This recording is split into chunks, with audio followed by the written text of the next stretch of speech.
Well, Dimitri, thank you so much for joining me here on the Aussie Wire. We're sitting in the atrium at the launch of the Alliance for Responsible Citizenship. What has brought you here? Well, I got lucky in that I make Jordan Peterson suits. So Okay. And I really, I don't take my time that I get to interact with Dr. Peterson lightly. Like I might get an hour a year to converse with him at some event or just over email, right? And I don't take that lightly. And so one thing that I posit to the people in our organization, like we're a custom suit company, and I tell to our salespeople, it's like bring value to your clients. Yeah. And so I reached out to Jordan. I said, you're doing the ARC, and I have a network of 15,000 clients across the world that are C-level executive, private equity, legal, top-level white-collar professional type people. Yeah. Can I help invite some folks over to the show? Amazing. And he asked me for a list that I think would be interested. I went through our database. I did some very quick Booleans, and we came up with a list of 5,500 people. And he reviewed the list. He said, these are all great, but why don't you pick 60? Yeah, wow. And so I was lucky, I guess, because I'm sort of connected to a lot of that type of person. Yeah. That I was able to bring some value, so I got an invite. But that speaks of you having an enormous amount of faith in what this was going to be, because Right. you're putting your reputation and your relationship with those clients online. Right, 100%. So what did you see here that made you believe in it? Well, one thing is, a lot of trust is actually not inspected, it's borrowed. Like if you look, what I mean by that is, like, if I'm selling somebody a suit, they might ask me a lot of questions about the quality of the suit.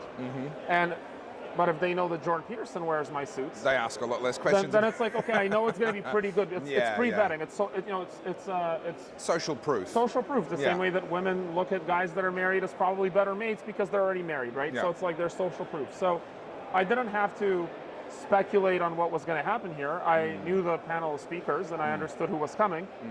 They're better than me. And so I told my clients, these are the speakers, and I have a group of them here with me today. Yeah, amazing. Yeah. Absolutely amazing. The theme here is a better story. Yeah. What is this better story?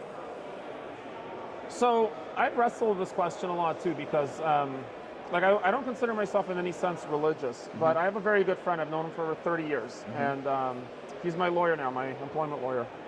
And he makes a very strong case for a Judeo-Christian vision for a society. And his case is very simple. He goes, when you don't know what the aim is, what you might get are things that are unexpected. Okay. And he uses the radical left or the gender ideology or the pride movement and what that's become as an example of what happens when we don't have something to aim towards. Sure. So I would have said, look, why do we need that sort of outlook for society? And I had a conversation, it stuck with me. About a year later, I was in Jerusalem filming with Kevin Sorbo, and Sam Sorbo was there. Yeah, nice. We were doing some I suit interviewed stuff. Sam the other day, So doing some Amazing. suit stuff, and Sam said the same thing. She's like, look, if you don't have a North Star that you're aiming towards, you're going to end up in a weird place, right? Yeah, right. And I never thought about that, and I should have, because I grew up in Ukraine under a communist USSR regime, and I really iterated that through to its logical conclusion in my mind, and it made sense that if we don't have a North Star, we get goofy outcomes. Yeah. Like, it's like, maybe whatever faith, religion, or ideology you hold, maybe it's not the one of the Judeo-Christian faith or ideal. Sure. But the outcome you get will certainly not be the one that you think you're going to get, right? Yeah. Like, which is better, the predictable or the unpredictable? And the unpredictable becomes insane. Yeah. Right? Well, we're watching that unfold right now. Right, literally. And so we saw this pastor speaking on stage just now, great speech, and he made a clear point. He's like, the only people that really stood up during the COVID insanity, and I was morally, I got banned on LinkedIn, by the way. Yeah. I got permanently banned. Like they say, my content was unacceptable. I had 30,000 followers. I was a LinkedIn influencer. I was writing articles. I had a massive audience on LinkedIn, right? Yeah. But I was morally against vaccine. I even got vaccinated. Yeah, okay. I had no Okay. choice. I was flying everywhere, but I was morally against vaccine mandates. I was Sure. absolutely against it. I said, this is evil. Yeah. And nobody believed me. And then I realized, because there was no other truth for them to hold on to. Yeah. Because I had thought about this. I grew up in the Soviet Union. I'm like, you can't make a government inject you with something with no choice for free will. Yeah. Would the Jews accept that in 1930s Germany? You have to get vaccinated. Would the Uyghur Muslims accept that in China today? Right? Would the Chechens accept that in Russia? And you see that the black community didn't accept it in the United States. Yeah. Right? And yet we all accepted it like a given, right? Can I follow down this path a little bit Yeah. here? Because one of there are two striking things about the groups that came out to protest against lockdowns and against vaccine mandates in Melbourne. I was on the front lines of that, as you know. One was Christians, people of faith, Yeah. was a very overrepresented group. The other was immigrants from Soviet countries. Yeah. massively over. It was really striking. Every single protest that I went to, I was talking to people all the time, and they were telling me either that they'd immigrated or that their parents, maybe their grandparents, but mostly their parents had come. What is it about that experience that allowed you to see clearly things that so many Westerners still can't see even now? I'll tell you exactly what it was. Yakov Smirnov, the comedian, has an interesting bit about it. So in the Soviet school system, you have to recite poetry. It's one of the foundational things of the Soviet education system is kids in grade 1, grade 2 recite poetry. Now, you might think we're reading Tennyson or Shakespeare, but we're not. Right. It's poetry that's been state approved. Yeah. And so one of the things that we had to say every morning as part of our sort of poetic endeavor at school was we had to say a poem that roughly but very similarly translates to the Soviet is my mother and the government is my father. Wow. And so the meaning behind that is basically that you're going to spy on your parents, right? Because what happens is the state supersedes the parent. Now, I have 4 young children. Okay. And I told my wife, I don't want to get on this vaccine. And my wife said her father's a heart surgeon, her sister's a pediatrician, her other sister's a pharmacist. They trust the medical system. She goes, well, why wouldn't we want to vaccinate our 4 children? I said, well, because in my own autistic delusion, I put together charts of outcomes of COVID by age group using CDC data that I found that was widely available. I said, there's 0 risk for kids. What is the benefit? Yeah. And the legal definition of negligence, it's like if doing something causes more harm than doing nothing. Yeah. That's the professional legal definition of negligence.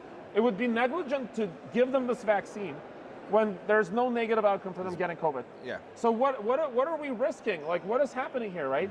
And so when the government said, and in Canada it was mandatory, like, you got to go to school, you got to get the vaccine. I'm like, the government is my mother and the Soviets my father. Yeah. We remember that doctrine. We remember the outcomes of that doctrine, which is devastating poverty. Yeah. Which is scarcity mentality, which is over-reliance on the state. Everything sucked. Nobody abdicated their country to go to the Soviet Union. Yeah. You know what I mean? Yeah. Like people ran from refugees went running in there. there. Like you don't have American refugees going to freaking communist Venezuela or Cuba, right? It was always the other way because we knew what happened. And so when I saw that, it just triggered everything from my childhood. I'm like, oh no, the government will not tell me to medicate because that's professionally negligent. Yeah. And I had the numbers on the kids to prove it too. Yeah. No, that's incredible. I'd love to go deeper into that at a different time when we've got a bit more peace and quiet. So you're here. What are you hoping for? What's a measure of success? How do we know if ARC is actually achieving anything? I think there's a lot of. See, this has been my experience. A lot of the stuff that's said on stage is correct, but slightly redundant because most of the people here already believe these things. Preaching to the converted. We've already read literature. We've already watched movies. We've already had these conversations. These aren't the first time, right? Sure. But to empower and embolden people to spread that message to others, to be courageous and actually say what is true. I have a friend here, he's with me from Canada. Yeah. He was on the government COVID Inquisition, so he had to cross-examine Dr. Peterson the whole tale, right? He's one of my clients, a great guy. Yeah. He said there were so many doctors that he had interviewed as part of the Inquisition into the government mandates that he has now on record saying that they were told that they had to promote some of the pandemic response measures, and they just renounced their license. They just wouldn't practice anymore. Wow. And he had to interview them. He's like, they went off social media, they just went dark because nothing they said was being listened to, and everything castigated them into just like insanity. Like, you're a conspiracy theorist. How can you say this? You're a doctor. Wow. And these were educated, smart people that are in the profession, right? And so we know this because we know these people. These are legitimately qualified, vetted human beings, right? So if we are a little bit emboldened just to speak our truth and just say, hey man, like, here's what I think, and here's why I think it. Yeah. And you can call me a science denier, you can call me a climate, you can give me any name you want. Whatever communist tactic you use to discredit me, go ahead and do that. But there are people to be woken up, and by the way, not to take an ideological position on it. Yeah. There's only one ideology, it's truth. Sure. Like, let's just get to the truth. Let's figure that out. Yeah. Yeah.